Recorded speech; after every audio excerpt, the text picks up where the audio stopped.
தங்க இருக்கிற வீட்டுல எல்லாம் மகிழ்ச்சியாக இருக்காங்கன்னு நினைக்கிறீங்களா? அவங்க தான் ரொம்ப துக்கமா உட்கார்ந்து இருக்கிறாங்க. ஆனா அந்த வெளியேறப்பட்ட விசுவாசம் இருக்கிறவங்க எல்லாம் மகிழ்ச்சியா இருக்கிறாங்க. அல்லேலூயா.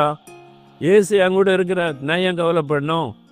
நாளைக்கு மகளுக்கு கல்யாணம் ஆச்சு, ஒரு 30 பவுன் போடணும், என்ன பண்ணுவேன்? அதை விட காஸ்ட்லியான விசுவாசம் என்கிட்ட இருக்குது. நான் விசுவாசத்தோட ஜெபிச்சா 30 பவுன் 40 பவுன் கூட கர்த்தர் தருவார். அல்லேலூயா சொல்லுங்க. பொன்னை விட காஸ்ட்லியான விசுவாசம் எனக்குள்ள இருக்குது. என் ஆண்டவர் மேல இருக்கிற விசுவாசம் அது சோதிக்கப்படும். அதான் வேதம் சொல்லுகிறார், அந்த பொன்னை காட்டிலும் அதிக விலையேறப்பட்டதா இருக்கிற உங்கள் விசுவாசம் சோதிக்கப்படும். பொன் அக்கனியில சோதிக்கப்படுவதை போல உங்கள் விசுவாசம் சோதிக்கப்படும்.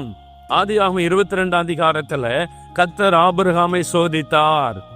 வேதத்துல பார்க்கிறோம், விசுவாசிகளின் தகப்பன் அப்படின்னு பெயர் பெறுவதற்கு கர்த்தர் அவனை சோதிக்கிறான்.